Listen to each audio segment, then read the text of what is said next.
اعوذ باللہ من الشیطان اللعین الرجیم بسم اللہ الرحمن الرحیم قال اللہ تبارک و تعالی فی القرآن الحکیم وقول احسن بسم اللہ الرحمن الرحیم ولا تہنوا ولا تحزنوا وانتم العالون ان کنتم مؤمنین۔ دیکھیے ہماری جو گفتگو ہے وہ گفتگو ہے کہ امت مسلمہ کے یہاں برتری کے معیار کیا ہیں۔ دیکھیے دنیا کے اندر ہر انسان کسی نہ کسی چیز کو اپنے لیے برتری سمجھتا ہے۔ کوئی انسان اپنے لیے پیسے کو برتری کا سبب سمجھتا ہے، کوئی انسان اپنے لیے زبان کو برتری کا سبب سمجھتا ہے، اور کوئی انسان اپنے لیے کسی قوم اور قبیلے میں پیدا ہونے کو برتری کا سبب سمجھتا ہے۔ وہ سوچتا ہے کہ میں فلاں قبیلے میں پیدا ہوا ہوں لہٰذا میں برتر ہوں، میں فضیلت کا مالک ہوں۔ کوئی انسان خوبصورتی کو فضیلت کا اور برتری کا معیار سمجھتا ہے، لیکن آیا اسلام ان تمام چیزوں کو برتری کا معیار سمجھتا ہے؟ تو جب ہم احادیث کا مطالعہ کرتے ہیں اور قرآن مجید کو دقت کے ساتھ دیکھتے ہیں تو وہاں پر ہمیں نظر آتا ہے کہ اسلام ان چیزوں میں سے کسی ایک کو بھی برتری کا معیار نہیں سمجھتا۔ پھر برتری کے آخر معیار کیا ہے کہ جس کی وجہ سے انسان کو برتر کہا جائے گا، صاحب فضیلت مانا جائے گا، وہ معیار کیا ہے؟ تو سب سے پہلا جو معیار ہے ایک مسلمان کی برتری کا وہ ایمان ہے۔ ابھی میں نے ایک آیہ کریمہ کی تلاوت کی آپ لوگوں کے سامنے، اس میں کیا پروردگار عالم ارشاد فرماتا ولا تہنوا، سستی مت کیجیے، ولا تحزنوا، اور غمگین مت رہیے، وانتم العالون ان کنتم مومنین، تم برتر ہو، تم صاحب فضیلت ہو، لیکن شرط یہ ہے اگر تمہارے پاس ایمان ہے۔ لہذا سب سے پہلا جو معیار ہے برتری کا، جو فضیلت کا سب سے پہلے معیار ہے وہ ایمان ہے۔ لہذا ایمان کیا ہے؟ دیکھیے پروردگار عالم قرآن مجید میں کیا فرماتا ہے؟ کہتا ہے وقالت الاعراب آمنا قل لم تؤمنوا ولکن قولوا اسلمنا ولما يدخل الایمان فی قلوبکم۔ اے رسول ان عرب سے کہہ دیجئے، ان عرب کے بدوؤں سے کہہ دیجئے کہ تمہارے پاس ایمان نہیں ہے بلکہ تم اسلام لے کر آئے ہو، تم مسلمان ہو، اور ایمان تو ابھی تک تمہارے دلوں میں، تمہارے قلوب میں داخل ہی نہیں ہوا ہے۔ لہذا مسئلہ یہاں کے اوپر یہ ہے کہ بھائی ایمان میں اور اسلام میں فرق کیا ہے؟ دیکھیے جو انسان شہادتین کو اپنی زبان پر جاری کرتا ہے، لا الہ الا اللہ محمد الرسول اللہ، وہ مسلمان کہلاتا ہے۔ لیکن جب انسان یقین کے منزل پر فائز ہو جائے اور ایمان اس کے دل میں راسخ ہو جائے، ایمان اس کے دل میں داخل ہو جائے، تو اس صورت میں انسان مومن ہے۔ اور ایمان ہوتا کیا ہے آپ یہ ملاحظہ کیجئے۔ جس سال ابراہا نے خانہ کعبہ کے اوپر حملہ کیا، بہت ہی عمدہ مثال ہے ایمان کی، کمال ایمان کیا ہے۔ جس زمانے میں ابراہا نے حملہ کیا خانہ کعبہ کے اوپر، تو مکے میں جتنے افراد تھے وہ سب فرار کر گئے، چلے گئے وہاں پر سے۔ جناب عبد المطلب علیہ الصلوۃ والسلام کے اونٹوں کو اس ابراہا کے لشکر نے اٹھا لیا تھا، اونٹوں کو اپنے پاس لے کر آ گئے، ان کے اونٹوں کو۔ اب جناب عبد المطلب ابراہا کے پاس آئے اور آنے کے بعد کہا کہ میرے اونٹ کہاں پر ہیں؟ جب ابراہا نے یہ سنا تو کہا کہ مجھے تو بہت زیادہ افسوس ہے کہ آپ آج اس ماحول میں کہ ہم خانہ کعبہ کو منہدم کرنے کے لیے آئے ہیں، اس کو تباہ اور برباد کرنے کے لیے آئے ہیں، اور آپ آنے کے بعد میرے پاس اونٹوں کا سوال کر رہے ہیں۔ کیا آپ کو خانہ کعبہ کی کوئی فکر نہیں ہے؟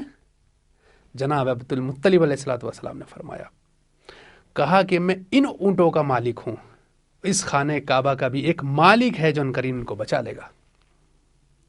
لہذا وہاں پہ تاریخ نے واقعہ لکھا، مختصر یہ ہے کہ چھوٹے چھوٹے ابابیل آئے، اور آنے کے بعد انہوں نے جو اس زمانے کا جو سپر پاور تھا اس سپر پاور کو نیست و نابود کر دیا۔ لیکن یہاں پر کمال ایمان جناب عبد المطلب علیہ الصلوۃ والسلام کا دیکھیے کہ ایمان کی طاقت کیا ہوتی ہے، استقامت کیا ہوتی ہے۔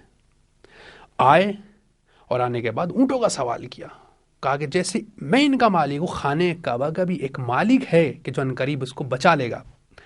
دیکھیے جناب عبد المطلب نے یہاں کے اوپر بتوں کا حوالہ نہیں دیا ہے، بلکہ کیا کہا ہے کہ خانہ کعبہ کا بھی ایک مالک ہے جو ان قریب اس کو بچا لے گا. یعنی جناب عبد المطلب ایک غیبی طاقت کی طرف اشارہ کر رہے ہیں جو واضح کر رہی ہے اس بات کو کہ جناب عبد المطلب علیہ الصلوۃ والسلام اس عقیدے کے پابند ہیں کہ جو خانہ کعبہ کو کوئی بت نہیں بچائے گا بلکہ پروردگار عالم بچائے گا.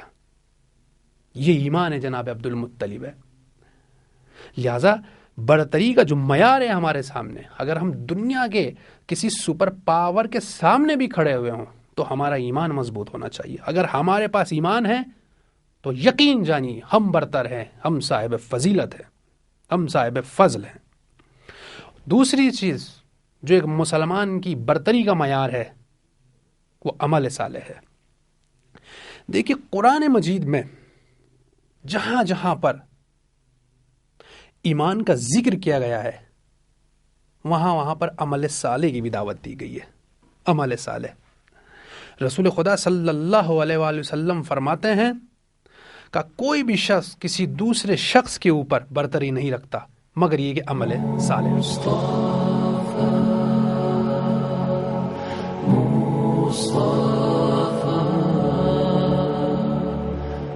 امت مسلمہ اور اسلام کی معیار کا جو دوسرا سبب ہے وہ عمل صالح ہے.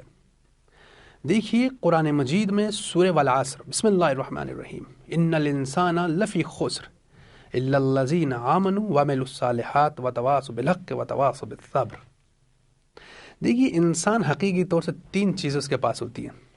ایک انسان کے پاس جسم ہوتا ہے، دوسرے انسان کے پاس روح ہوتی ہے، اور ایک انسان کے پاس تعلقات ہوتے ہیں، ارتباطات ہوتے ہیں، مل جل کر کے رہتا ہے.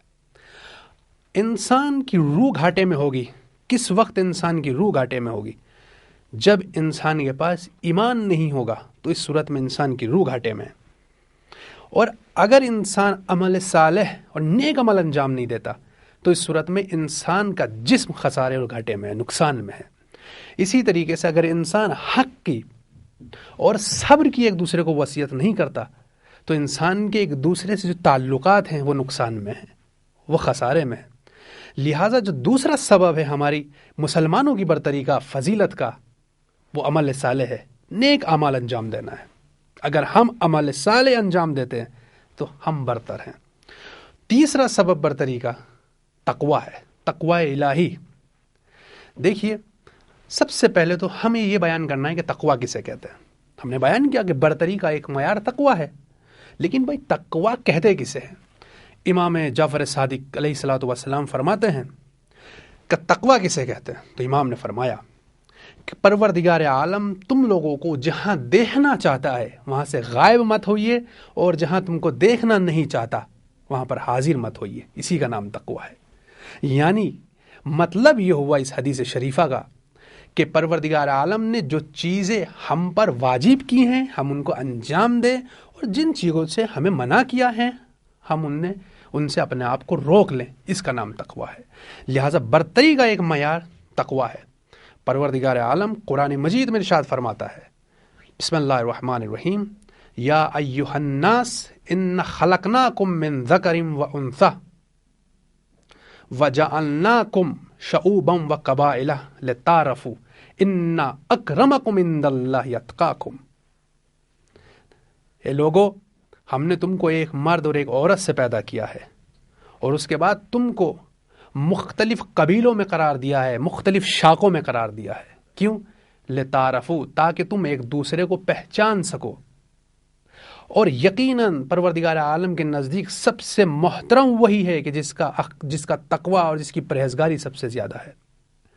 لہٰذا یہاں کے اوپر اس آیہ کریمہ کے اندر جو برتری کا معیار قرار دیا گیا ہے وہ تقوی الہی ہے. جو آج ہمیں الگ الگ قبائل میں پیدا کیا گیا ہے، کسی کو خوبصورت بنایا گیا ہے، کسی کو یہ زبان دی، اس کو یہ زبان، کسی کو اس ملک میں پیدا ہوا ہے، کوئی اس ملک میں پیدا ہوا ہے، یہ سب شناخت، پہچان اور تعارف کا ذریعہ ہیں، تعریف کا ذریعہ نہیں ہے. تعریف کا ذریعہ انسان کا تقوی اور اس کا کردار ہوتا ہے. جناب نوح علیہ الصلوۃ والسلام کا بیٹا غرق ہو جاتا ہے کردار نہ رکھنے کی وجہ سے، لیکن جب کردار اور تقوی کمال تک پہنچتا ہے تو سلمان فارسی کو اہل بیت کے اندر شامل کر لیا جاتا ہے. لہٰذا تقوی سب سے اہم ہے اور یہی مسلمانوں کی برتری کا معیار ہے آنکھوں پر تقوی.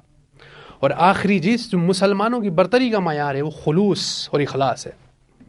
یعنی کہ ایک مسلمان جو بھی عمل انجام دے، جو بھی کام کرے، اس میں صرف اور صرف اپنے پروردگار عالم کی تعریف کی توقع رکھتا ہو. یعنی ہمیں صرف اور صرف تعریف کی توقع اپنے پروردگار سے رکھنی چاہیے، اس کے علاوہ کسی سے ہم توقع نہ رکھیں. اس کا نام اخلاص عمل ہے، اس کو کہتے ہیں خلوص. امام علی علیہ الصلوۃ والسلام فرماتے ہیں کہ خلوص کیا ہے. امام علی علیہ الصلوۃ والسلام فرماتے ہیں کہ افضل العمل ما ارید بہ وجہ اللہ، سب سے بہتر عمل یہ ہے کہ انسان کوئی بھی کام کرے اس کو پروردگار عالم کے لیے کرے. یہ سب سے افضل عمل ہے. یہ قرآن مجید میں پروردگار عالم ارشاد فرماتا ہے. کیا ارشاد فرماتا ہے کہ قل ان صلاتی و نسکی و محیایا و مماتی للہ رب العالمین. اے حبیب آپ کہہ دیجئے کہ آپ کی نماز، آپ کی عبادتیں، آپ کی زندگی، آپ کی موت سب پروردگار عالم کے لیے ہے جو عالمین کا پالنے والا ہے. لہٰذا یہاں کے اوپر مسلمانوں کی برتری کا سب سے بڑا ایک جو معیار ہے وہ خلوص ہے. لہٰذا ہمیں اپنے تمام عبادات میں، اپنے تمام کاموں کے اندر جو بھی ہمیں کرنا ہے اس میں خلوص ہونا چاہیے. جب ہمارے پاس ایمان ہوگا، عمل صالح ہوگا، تقوی ہوگا، خلوص ہوگا، تو اس صورت میں ہمارے پاس اپنے آپ کو برتر کہنے کا ایک معیار ہوگا. لیکن اگر ان میں سے کوئی ایک چیز ہمارے پاس نہیں پائی جا رہی ہے اور دنیا کی کوئی بھی مادی چیز ہمارے پاس موجود ہو تو یقیناً ہمارے پاس سب کچھ موجود ہے لیکن اس کے باوجود ہم برتر نہیں ہیں اور صاحب فضیلت نہیں ہیں. وصلی اللہ علی محمد وآلہ.